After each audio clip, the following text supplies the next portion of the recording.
আল্লাহ তাআলার দরবারে লক্ষ কোটি শুকর ও সুজুদ যে মহান মুনিব আমাদেরকে সালাতুল জুমা আদায় করার জন্য মসজিদের মধ্যে আসার এবং বসার, নামাজের পূর্ব মুহূর্তে কোরআন সুন্নাহর আলোকে সহিহ তরিকায় কিছু কথা বলার এবং শুনবার মতো হিম্মত, শক্তি, তৌফিক, ধৈর্য দান করলেন, সেই মালিকের দরবারে শুকরিয়া। জবান খুলে সকলে বলছে আলহামদুলিল্লাহ। লক্ষ কোটি দরুদ ও সালাম বিশ্ব মানবতার মুক্তির দিশারি সাইয়্যিদুল মুরসালিন খাতামুন নবীন শাফিউল মুজলিমিন রাহমাতাল লিল আলামিন মহানবী, শেষ নবী, আখির নবী জনাবে মুহাম্মদুর রাসূলুল্লাহ, সকলে পড়ে সাল্লাল্লাহু আলাইহি ওয়াসাল্লাম। সম্মানিত মুসল্লিন ইকরাম, আমরা গতকালকেই পবিত্র ঈদ উল আজহা উদযাপন করেছি আলহামদুলিল্লাহ। আমরা কোরবানি করলাম আল্লাহ তাআলার নৈকট্য হাসিলের জন্য। আজকের জুমাতে ইব্রাহিম আলাইহিস সালাতু ওয়াস সালামের জীবনী থেকেই কোরবানি আমাদেরকে কি শিক্ষা দিল সেই বিষয়ে সংক্ষিপ্তভাবে আলোচনা করার চেষ্টা করব ইনশাআল্লাহ। এক নম্বর শিক্ষা হচ্ছে শর্তহীনভাবে আল্লাহ তাআলার হুকুম মেনে নেওয়া। হযরত ইব্রাহিম আলাইহিস সালাতু ওয়াস সালামের জীবনে যদি আমরা খুলি, তাহলে ইব্রাহিম আলাইহিস সালামের জীবনের মধ্যে শুধু পরীক্ষা আর পরীক্ষা, আর প্রত্যেকটা পরীক্ষাতেই হযরত ইব্রাহিম আলাইহিস সালাতু ওয়াস সালাম পাশ করেছেন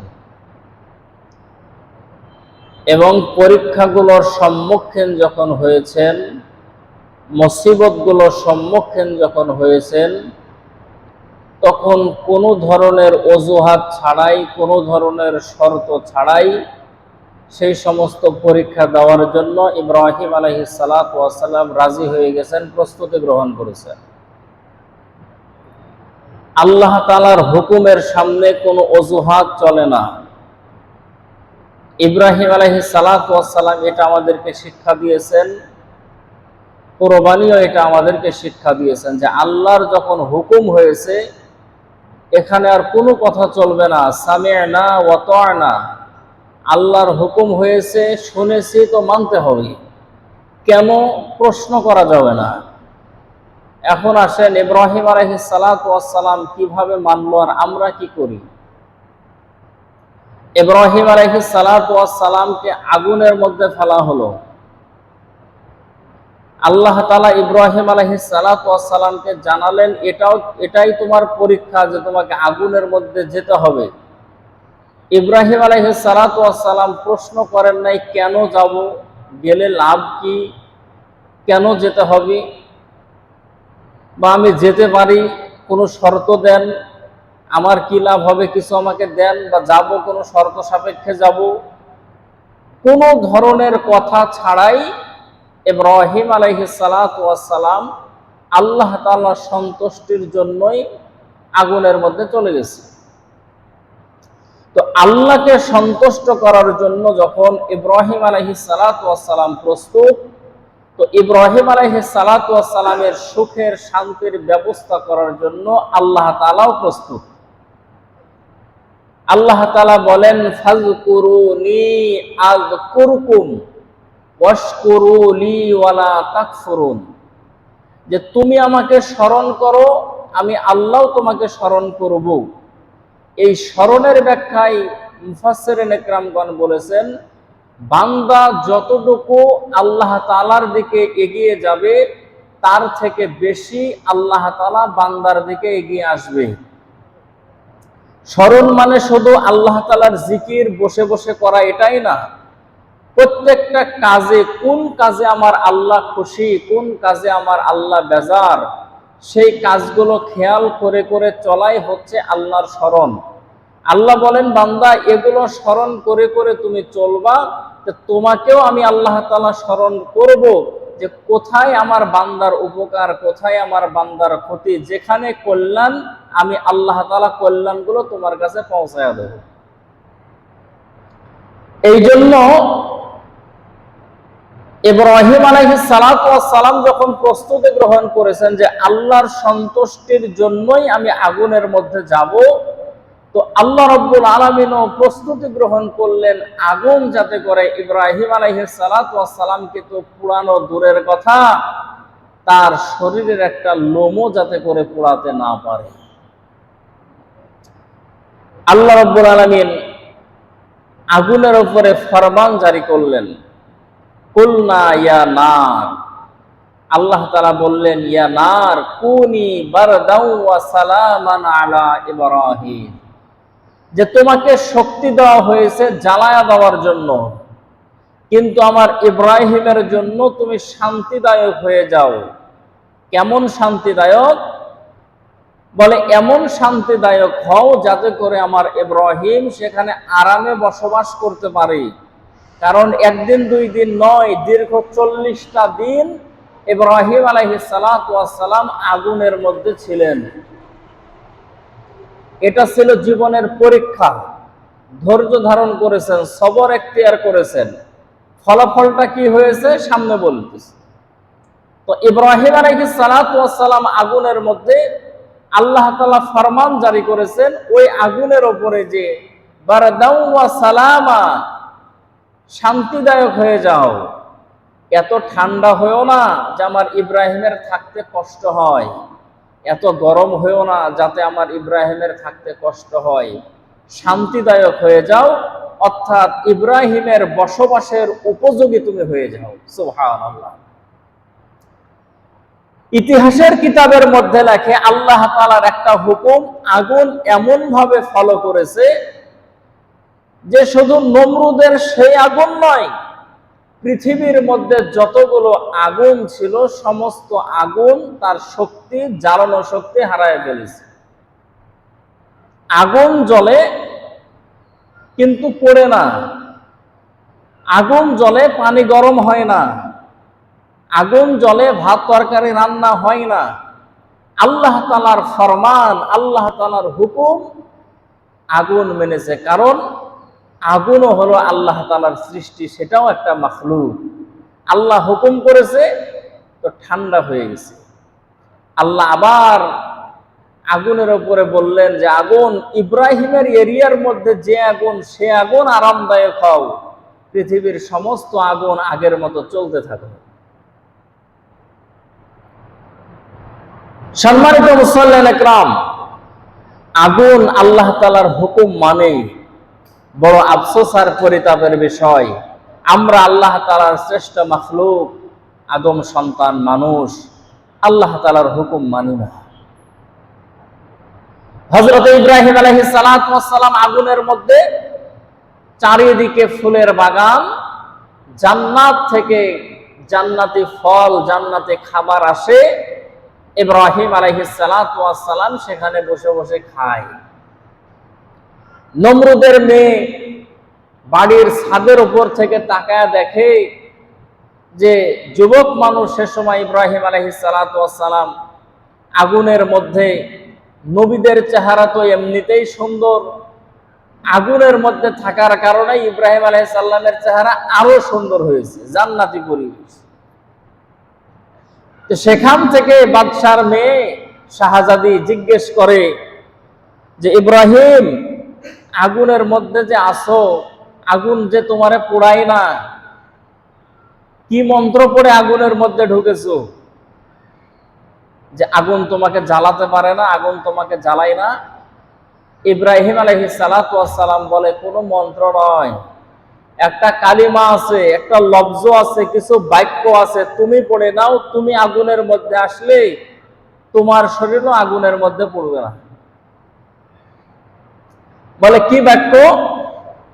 বলে পড়ো লা ইলাহা ইল্লাল্লাহ ইব্রাহিম খলিলুল্লাহ। বলে এই কালিমা পড়ো, আল্লাহর গোলাম হয়ে যাও। তুমি যদি আল্লাহর গোলামি করতে পারো তো তামাম পৃথিবীর সমস্ত সৃষ্টি তোমার গোলামি করবে। তো ইব্রাহিম আলাইহিস সালাতু ওয়াস সালামের এই আগুনের মধ্যে থাকা আর আগুন তাকে না জ্বালাতে পারা, এটা দেখে নমরুদের মেয়ে কালেমা পড়ে মুসলমান হয়ে গেছে, ইব্রাহিম আলাইহিস সালামের ধর্ম গ্রহণ করছে। আগুনের তাপ এত বেশি যে 3 মাইল উপর দিয়ে যদি কোনো পাখি যদি উড়ে যেত, সেই পাখির পালক পুড়ে ঝলসে আগুনের মধ্যে পড়ে যেত, এত আগুনের তাপ। ইব্রাহিম আলাইহিস সালাতু ওয়াস সালামকে তাহলে এত তাপের মধ্যে ফেললো কিভাবে, মানুষ গেল কিভাবে? তো কিতাবের মধ্যে লিখেছে যে বড় একটা গাছ বা বড় বাঁশ টাইপের এরকমই হবে, এক মাথা ইব্রাহিম আলাইহিস সালাতু ওয়াস সালামকে বেঁধে রেখেছে, আর কওমের সমস্ত লোকেরা আরেক মাথা ধরে ইব্রাহিম আলাইহিস সালাতু ওয়াস সালামকে ঘোরায়া ওই আগুনের মধ্যে ফেলার চেষ্টা করতেছে। আল্লাহর রহমতের ফেরেশতা আল্লাহর নবীকে আগুনের মধ্যে ফেলতে দেয় না, শক্ত করে ধরে আছে। শয়তান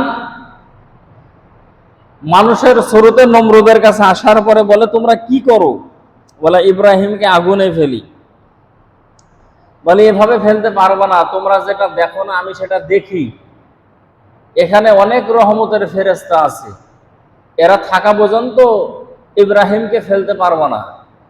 বলে, কি করতে হবে? বলে, এখানে জেনা ব্যভিচারের কাজ শুরু করো, তাহলে এখান থেকে রহমতের ফেরেশতারা চলে যাবে, তাহলে ইব্রাহিমকে আগুনে ফেলা সহজ হবে। এলাকার ভিতর থেকে যুবক যুবতীদেরকে ধরে আনা হলো, জেনা ব্যভিচার কাজ শুরু করা হলো, রহমতের ফেরেশতারা চলে গেল। ইব্রাহিম আলাইহিস সালাতু ওয়াস সালামের বাবা আজহর দূরে দাঁড়ায় আছে। নমরুদ বলে, কি ব্যাপার, সন্তানকে আগুনের মধ্যে ফেলা হয়, তোমার কি মায়া লাগে? বলে, না। বলে, তাহলে আমাদের সঙ্গে রশি ধরো, ইব্রাহিমকে ফেলো আগুনের মধ্যে।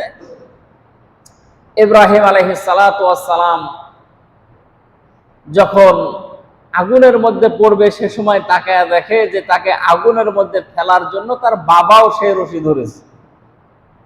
চোখের পানি ছেড়ে দিলেন, মালিকের কাছে বলেন, মালিক, দুনিয়ার মানুষ বিপদে পড়লে মায়ের কাছে যায়, বাবার কাছে যায়, আর আমার বাবা আমাকে আগুনের মধ্যে ফেলার জন্য নিজেই চেষ্টা করতেছে। আল্লাহ রাব্বুল আলামিন হযরত ইব্রাহিমকে বলেন, ইব্রাহিম, তোমার কওমের সমস্ত মানুষগুলো তোমাকে আগুনের মধ্যে ফেলতে চায়, তোমাকে মেরে ফেলে দিতে চায়, তোমাকে হত্যা করতে চায়, কিন্তু ইব্রাহিম রে, তোমার তো জানা নাই, তামাম পৃথিবীর সমস্ত মানুষের শক্তি যদি এক জায়গায় করা হয় জড়, তারপরেও ইব্রাহিম তোমাকে মানতে হবে, তার থেকেও তোমার আল্লাহর শক্তি অনেক বড়। অতএব দুনিয়ার মানুষগুলো আগুনের মধ্যে ফেলার জন্য তোমাকে চেষ্টা করতেছে রে ইব্রাহিম, তোমার চিন্তার কোনো কারণ নাই, পেরেশানির কোনো কারণ নাই, আমি আল্লাহর উপরে তাওয়াক্কুল আর ভরসা করে থাকো, আমি আল্লাহ রাব্বুল আলামিন সবকিছুর ব্যবস্থা সুন্দরভাবে করে দেব। আকে লুতফে খেসরা ইজহার কাদ, আকে লুতফে খেসরা ইজহার কার, বাখলিল সোনারে রাগুল জারে কার্দ। আল্লাহ রাব্বুল আলামিন হযরত ইব্রাহিম আলাইহিস সালাতু ওয়াস সালামকে আগুনের মধ্যে 40 দিন রাখলেন। বৃদ্ধ বয়সে হযরত ইব্রাহিম আলাইহিস সালাতু ওয়াস সালাম যখন তার নাতি পোতা যারা ছিল তাদের সঙ্গে যখন গল্প করতেন, তো নাতি পোতারা জিজ্ঞেস করত, ওগো নানা, ওগো দাদা, আপনাকে যে আল্লাহ তাআলা নবুয়তের দায়িত্ব দিয়েছিল, অনেক কষ্ট করেছেন, বলেন তো দেখি জীবনের সবথেকে ভালো সময় আপনি কোন সময় পার করেছেন? হযরত ইব্রাহিম আলাইহিস সালাতু ওয়াস সালাম ডাক দিয়ে বলতো, শোনো, জীবনের সবথেকে ভালো সময় পার করেছি যেই কয়দিন নমরুদের আগুনের মধ্যে ছিলাম। কারণ কি? কারণ আগুনের মধ্যে ছিলাম, আমার আল্লাহ রব্বুল আলামিন আমাকে ভুলে নাই। আল্লাহ রব্বুল আলামিন আমাকে বারবার জিজ্ঞেস করতো, ইব্রাহিম, আগুনের মধ্যে থাকতে বুঝি তোমার কষ্ট হয়? আগুনের মধ্যে যদি তোমার কোনো সমস্যা হয়, দুনিয়ার কাউকে বলার প্রয়োজন নাই, তোমাকে স্মরণ করার দায়িত্ব হচ্ছে আমি আল্লাহ। সম্মানিত ভাইয়েরা আমার, এই জন্য হযরত ইব্রাহিম আলাইহিস সালাতু ওয়াস সালাম যখন কোন ধরনের শর্ত ছাড়া, অজুহাত ছাড়া আল্লাহ রাব্বুল আলামিনের হুকুমের কাছে যখন মাথা নত করেছেন, আল্লাহ রাব্বুল আলামিন নিজের বড়ত্ব প্রকাশ করে হযরত ইব্রাহিম আলাইহিস সালাতু ওয়াস সালামকে সেই আগুনের মধ্যে হেফাজত করেছেন। বলেন সুবহানাল্লাহ। দুনিয়ার মধ্যে সবথেকে কাছের মানুষ হলো মা, কাছের মানুষ হলো বাবা, কাছের মানুষ হলো ভাই বোন, আত্মীয় স্বজন। এরা যখন বিরোধিতা করেছে নবীর বিরুদ্ধে, আল্লাহ রাব্বুল আলামিন স্বয়ং তার পাশে দাঁড়ায় গেছেন। সুবহানাল্লাহ। এখান থেকে অনেক লেখক লিখেছেন যে কোন মানুষ যখন মারা যায়, তখন মানুষ যেখানে মারা যায় সুন্নত হলো সেখানে দাফন করা। মানে কোন মানুষ কোন এলাকায় গেছে বেড়ানোর জন্য বা বিদেশে আছে, অন্য কোথাও আছে, সেখানে যদি মারা যায় সুন্নত হলো যত দ্রুত তাড়াতাড়ি পারা যায় সেখানে তাকে দাফন করে দেওয়া। কিন্তু আমাদের দেশে এটা সম্ভব হয় না। আমাদের দেশে সম্ভব না হওয়ার কয়েকটা কারণ। একটা কারণ হলো সেই এক সমাজে বসবাস করে, ওই সমাজের গোরস্থানে যে মাটি দিবে, ওই সমাজের গোরস্থানে ও টাকা পয়সা কিছু দেয় না, তাহলে 3.5 হাত জায়গা ওই এলাকার মানুষকে কোন হুঁসে দেয়, এটা একটা কারণ। আর একটা কারণ ওর ইচ্ছাই হলো যে না, আমি বাবা যেখানেই মরি কমসে কম আমার গ্রামে মাটিটা দিস, আমি আমার এলাকার মধ্যেই থাকতে চাই। দূরে প্রবাসেও যদি মারা যায় তারপরেও বিবি বাচ্চার কাছে বলে রাখে যেখানে মরি যাতে করে দেশে লাশ আনা হয়, এখানে দাফন করা হয়। আর যদি কোনো উঁচু লেভেলের মানুষ যদি মারা যায়, ওর লাশ কমপক্ষে 3 দিন 7 দিন দুনিয়াতে থাকে, কারণ 10টা-12টা জানাজা হয়, তারপরে মাটি দিবে।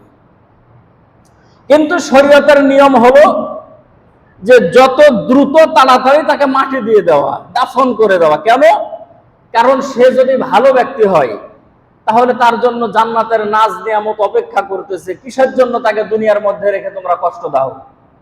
আর সে যদি খারাপ মানুষ হয় তাহলে তার জন্য জাহান্নামের আগুন অপেক্ষা করতেছে, তাহলে দুনিয়ার মধ্যে তাকে আরামে কেন রেখেছো? তাকে জাহান্নামে তাড়াতাড়ি যেতে দাও, তার শাস্তি শুরু হয়ে যায়। এটা হলো সুন্নাত। তবে লেখক লেখেন যে কোন মানুষ তার এলাকার মধ্যে দাফন হয় নাই, দাফন হয়েছে দেশের বাইরে বা এমন জায়গায় যে জায়গায় তার আত্মীয় স্বজন কেউ নাই, বাড়ির পাশে গোরস্থান, এলাকার মধ্যে গোরস্থান, সারা বছর মানুষ না গেলেও কমসে কম ঈদের দিন যায় যে একটু মা বাবার কবরটা একটু জিয়ারত করে আসি। আবার এমনও সন্তান আছে ফতোয়া দিয়েছে কবর জিয়ারত করা বেদাত, ও জীবনে কোনোদিন কবরের কাছে যায় না। মা বাবা, নানা নানি, দাদা দাদি গরুর মতো মাটি দিয়ে রেখে আসছে, পুঁতে রেখে আসছে, ওই জীবনে আর কবরের পাশে দাঁড়ায় না। ফতোয়া দিয়েছে বেদাত। আপনি যেরকম আদাত আর বেদাত ফতোয়া দিয়ে আপনি আপনার মা বাবা, দাদা দাদির কবরের পাশে যান না, কাগজের মধ্যে লিখে রাখেন আপনার সন্তানরাও এই বেদাতের ফতোয়া দিয়ে আপনার কবরের পাশে দাঁড়াবে না। মুফাসসিরিন ইকরামগণ বলেন যে মা বাবার কবর যদি পাশে থাকে, এলাকায় থাকে, তো সন্তানরা একবার গিয়ে মায়ের জন্য, বাবার জন্য, নানা নানি, দাদা দাদি, আত্মীয় স্বজনের জন্য দোয়া করে, একটু স্মরণ করে। এমন এক জায়গায় লাশ দাফন হয়েছে যেখানে তার জন্য দোয়া করার মতো কেউ নাই, তখন আল্লাহ তাআলা সেই বান্দাকে বলেন যে বান্দা, তোমাকে তো স্মরণ করার মতো কেউ নাই, তো তোমার জন্য আমি আল্লাহ তাআলাই যথেষ্ট। সুবহানাল্লাহ বলবেন না? যে তোমার কবরের পাশে কেউ দাঁড়ায় না, তোমার জন্য কেউ দোয়া করে না, তো তোমার জন্য আমি আল্লাহ তাআলাই যথেষ্ট। দুনিয়ার কেউ তোমাকে স্মরণ করে না, মনে রাখে না, কিন্তু আমি আল্লাহ তাআলা তোমাকে মনে রাখে, তোমাকে স্মরণ করি। তাহলে বলেন দেখি, বাবা প্রবাসে মারা গেছে, অন্য এলাকায় মারা গেছে, ওই এলাকা থেকে বিদেশ থেকে লাশ নিয়ে এসে দেশে দাফন করে বছরের পর বছর কবরের পাশে না যাওয়া এটা ভালো, নাকি দূরে তাড়াতাড়ি দাফন হয়ে যেত, আমি খোঁজ না নিলেও আল্লাহ তাআলা খোঁজ নিত, এটাই তো ভালো? আল্লাহ তাআলা ইব্রাহিম আলাইহিস সালাতু ওয়াস সালামকে বলেন, ইব্রাহিম, দুনিয়ার সবাই ভুলে গেছে তোমাকে, সবাই তোমার বিরোধিতা করে, কিন্তু তুমি যেহেতু আমাকে স্মরণ করেছো, কোনো অজুহাত আপত্তি ছাড়াই আমার হুকুমের কাছে মাথা নত করেছো, অতএব তোমার বাবা সহ তোমার পরিবারের সবাই যখন তোমার বিরোধিতা করে, আমি আল্লাহ রাব্বুল আলামিন তখন তোমাকে সহযোগিতা করার জন্য সর্বোত্তম সর্বোচ্চ ব্যবস্থা প্রস্তুতি গ্রহণ করেছি। ইব্রাহিম আলাইহিস সালাতু ওয়াস সালামের জীবনের শান্তির দিনগুলো ছিল আগুনের মধ্যে যে 40 দিন ছিলেন। নাতিরা জিজ্ঞেস করে যে দাদা, কারণটা কি? বলে, কারণ আমার আল্লাহ প্রতিটা দিন খবর নিত, ইব্রাহিম তুমি কেমন আছো।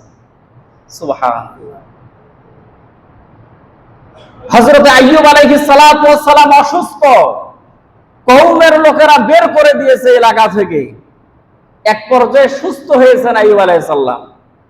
তিনিও শেষ বয়সে গল্প করতেন যে আমার জীবনের শ্রেষ্ঠ সময় ছিল যেই সময় আমি চূড়ান্ত অসুস্থ হয়ে জঙ্গলের মধ্যে পড়েছিলাম। বলে, কারণ কি?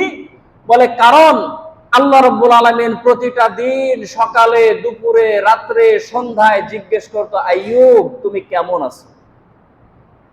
এখন আমি সুস্থ হয়েছি, কিন্তু আমার মালিক তো আমাকে আর জিজ্ঞেস করে না যে আইয়ুব তুমি কেমন আছো। আল্লাহ যে আমার খোঁজ নিত, এর মধ্যে যে কি মজা, এর মধ্যে যে কি স্বাদ, এটা তো আমি উপলব্ধি করি।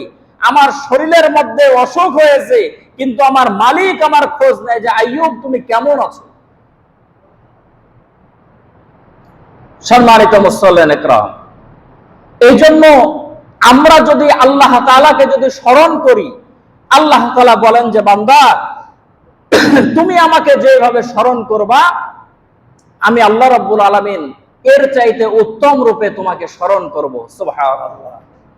ইব্রাহিম আলাইহিস সালাতু ওয়াস সালাম আগুন থেকে বের হয়েছে, এরপরে কি করলেন? যেই পুরা ইতিহাস সংক্ষিপ্তভাবে আপনাদেরকে ঈদের মাঠে আমি শোনানোর চেষ্টা করেছিলাম, যে স্বপ্নের মধ্যে ইব্রাহিম আলাইহিস সালাতু ওয়াস সালাম দেখলেন যে তিনি তার সন্তানকে জবাই করতেছেন। যেই কথা ইব্রাহিম আলাইহিস সালাম তার সন্তানকে বলতেছে যে ইয়া বুনাইয়া ইন্নী আরা ফিল মানামি আন্নী আযবাহু, আমি স্বপ্নে দেখলাম আমি তোমাকে জবাই করতেছি, ফানজুর মাযা তারা, বাবা বলো তো তোমার মতামতটা কি? সন্তান কি বললেন? ইয়া আবাতি ফাল মা তুমার সাতাজিদুনি ইনশাআল্লাহু মিনাস সাবিরিন। বাবা আপনি যেটা স্বপ্নে দেখেছেন, স্বপ্নে এটা স্বপ্ন থাকবে না, এটা বাস্তবে রূপ দেন, নিশ্চয় আমাকে ধৈর্যশীলদের মধ্যে পাবেন। মানে ইব্রাহিম আলাইহিস সালাম ইসমাঈল আলাইহিস সালাম এখানে বুঝিয়েছেন যে আব্বা আপনি শত পরীক্ষা দিয়ে পাশ করেছেন, আপনি ধৈর্যশীল একজন পুরুষ। আমার মা শত পরীক্ষা দিয়ে পাশ করেছে, তিনি একজন ধৈর্যশীলা নারী। তাদের মাঝখান দিয়ে আমি ইসমাইল দুনিয়ার মধ্যে এসেছি, আমি সবর করব না, ধৈর্য ধারণ করব না, এটা কিভাবে হয়? অতএব আপনাদের মাঝখানে আমি, আপনাদের মাঝখানে আমাকে পাবেন, মানে ধৈর্যশীলদের মধ্যে আমাকে পাবেন। মানে আপনারা যেরকম ধৈর্যশীল আমিও সেরকম ধৈর্যশীল। সুবহানাল্লাহ। হযরত ইব্রাহিম আলাইহিস সালাতু ওয়াস সালাম সন্তানকে জবাই করার স্বপ্ন দেখেছেন। আচ্ছা, এখানে কি হযরত ইব্রাহিম আলাইহিস সালাম একটা অজুহাত পেশ করতে পারতেন না যে স্বপ্ন তো স্বপ্নই, দেখলাম বলেই জবাই করতে হবে? আল্লাহকে একটু প্রশ্ন করে, একটু জিজ্ঞেস করে যে আল্লাহ কেন জবাই করব, এটা স্বপ্ন দেখলাম, আসলে কি ধরনের স্বপ্ন? ইব্রাহিম আলাইহিস সালাম এই প্রশ্ন করেন নাই, স্বপ্ন দেখেছেন। নবীদের স্বপ্ন ওহী। ইব্রাহিম আলাইহিস সালাম স্বপ্ন দেখেছেন, স্বপ্নকে বাস্তব রূপ দেওয়ার জন্য তিনি সর্বোচ্চ পর্যায়ের চেষ্টা করেছেন। কোন ধরনের প্রশ্ন করেন নাই, কোন ধরনের শর্তারোপ করেন নাই।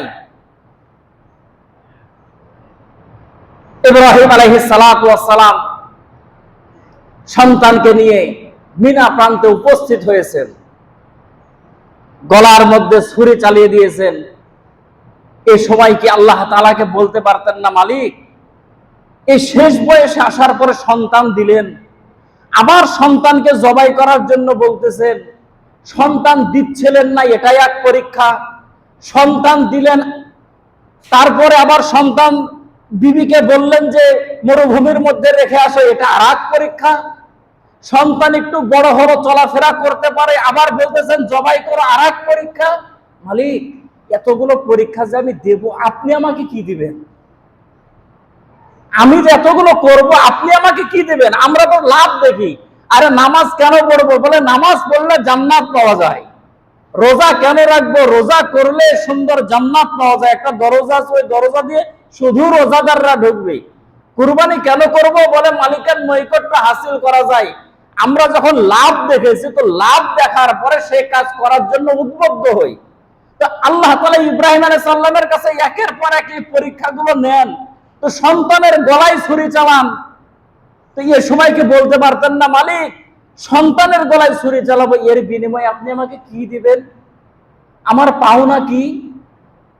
কোন ধরনের প্রশ্ন করেন নাই, কোনো শর্ত নাই, কোনো অজুহাত নাই। আল্লাহর হুকুম হয়েছে সন্তানের গলায় ছুরি চালায় দেওয়ার জন্য তিনি চেষ্টা চালাচ্ছেন।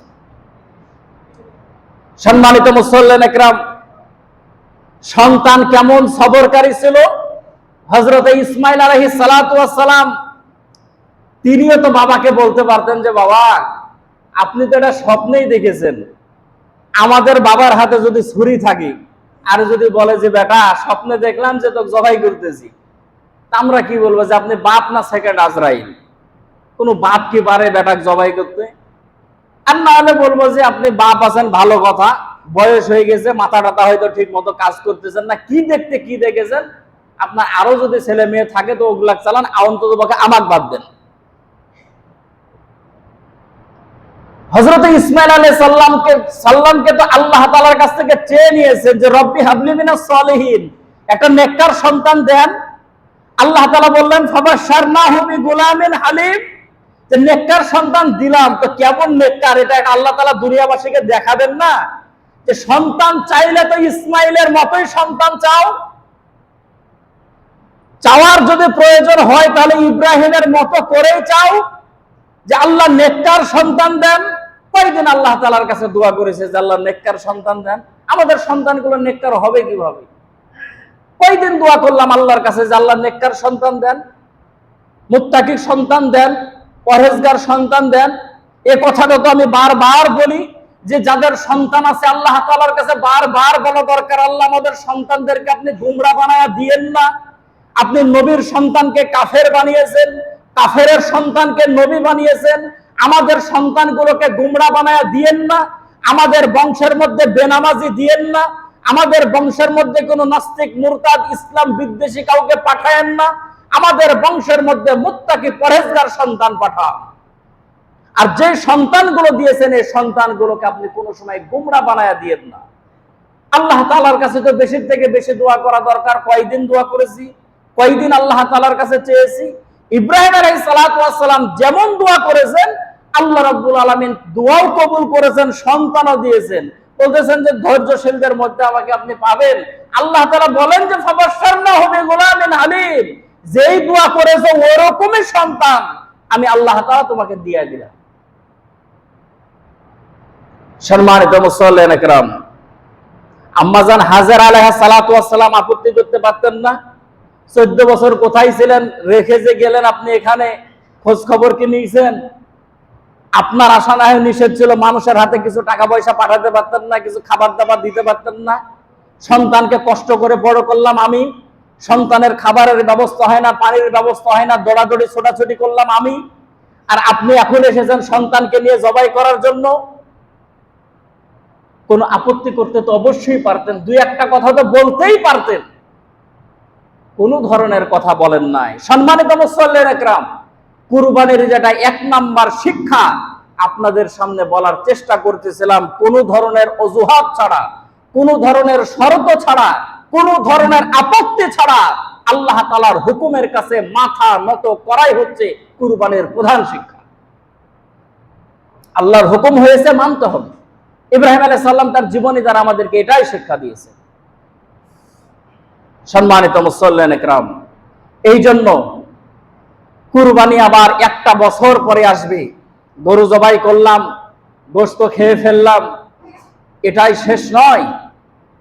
আমার প্রত্যেকটা কাজে কর্মে কুরবানিকে ফলো করতে হবে, ত্যাগ করা শিখতে হবে। শুধু আমরা ভোগের মধ্যেই শান্তি খুঁজি, কিন্তু ত্যাগের মধ্যেও শান্তি আছে। নিজে খাইলে শুধু শান্তি পাওয়া যায় না, মানুষকে খাওয়ানোর মধ্যেও শান্তি আছে।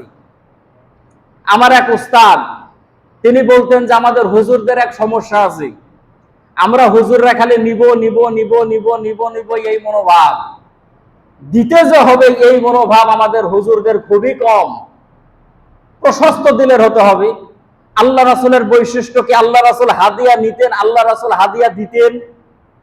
আল্লাহ রাসূল বলেন তাহাব্বু তাহাদ্দু, হাদিয়া দাও মহব্বত বাড়বে। আল্লাহ রাসূল হাদিয়া নিতেও পছন্দ করতেন, দিতেও পছন্দ করতেন। আমরা শুধু নিতে পছন্দ করি, দিতে পছন্দ করি না। মানে আমাদের চিন্তা চেতনা কল্পনা হলো যে না, শুধু ভোগের মধ্যে শান্তি, ত্যাগের মধ্যে শান্তি নাই। কিন্তু না, ত্যাগের মধ্যেও শান্তি আছে। আপনি মানুষকে খাওয়ান, মানুষকে পোশাক দেন, মানুষের সঙ্গে ভালো ব্যবহার করেন। কেউ আপনার সঙ্গে দুর্ব্যবহার করেছে, তার সঙ্গে আপনি ভালো ব্যবহার করেন। মানুষের সঙ্গে একটু মিষ্টি সুরে ভালোভাবে কথা বলেন।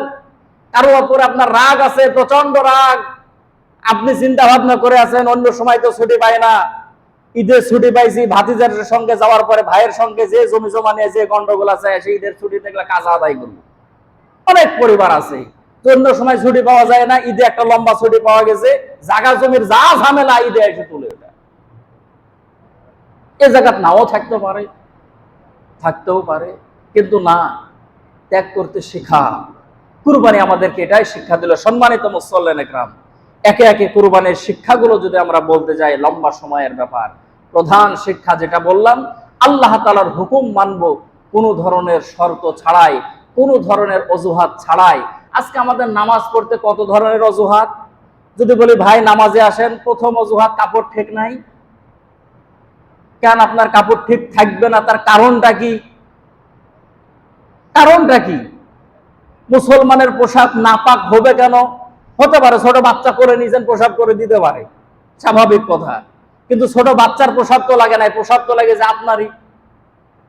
কারণটা কি? এটাকে সুস্থ মানুষের আকল হতে পারে নাকি যে আপনি প্রসাব করতেছেন, আপনার প্রসাব আপনার গায়ে আবার লাগাচ্ছেন?